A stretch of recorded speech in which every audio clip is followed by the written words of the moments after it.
everyone, I'm Don Aaron with the Nashville Police Department. I'm going to give you a brief overview of what's taken place. There will be a subsequent news conference at the same spot very soon with Chief John Drake and others.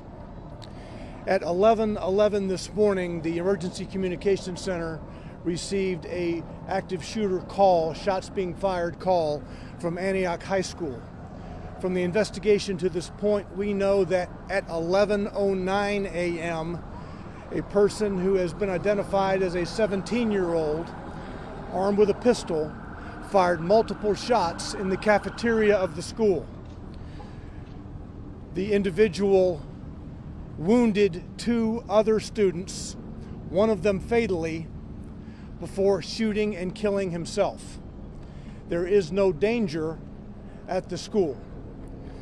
The police department's SWAT team has cleared the building. We have identified the shooter, again, as I said, a 17-year-old, and the investigation is advancing now. One of the persons that the 17-year-old shot, a female, was transported to Vanderbilt University Medical Center and is deceased.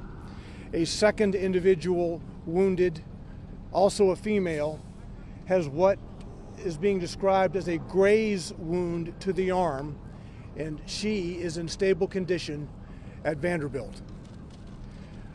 This investigation is being led now by the police department's homicide unit, and there is quite a bit of work to be done. That's all I have at this moment. I have no names to give you of the individuals yet. As we have already issued on social media, we have a family assistance center at Ascension across the street from us.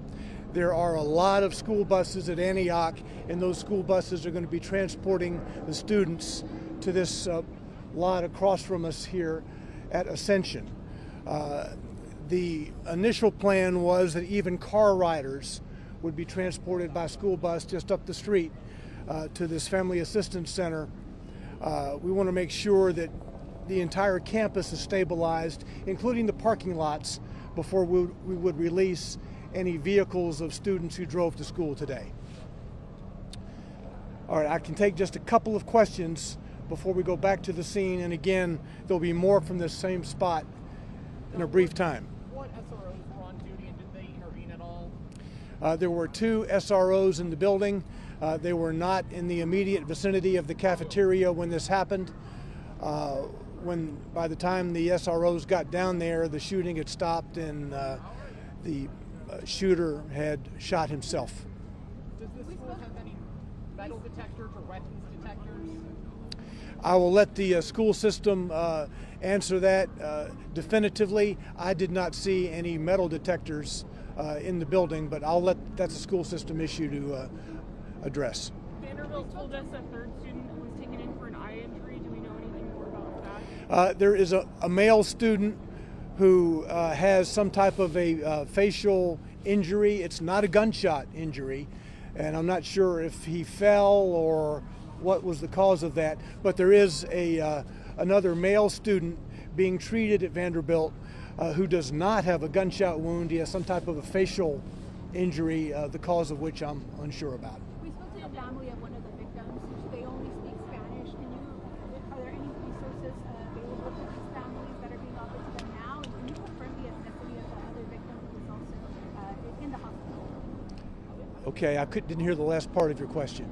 Can you confirm the ethnicity of the victims at all? No, I can just confirm gender at this point. The two gunshot victims who were taken to Vanderbilt are female, one of whom is deceased, and the shooter is male, and he's African American. Have the families been notified of their children's injuries and the death of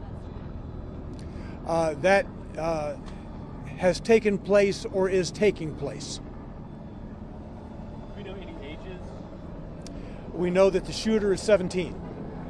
I don't have ages for you on the two gunshot victims at this point. Do you know the area where the gun came from, or?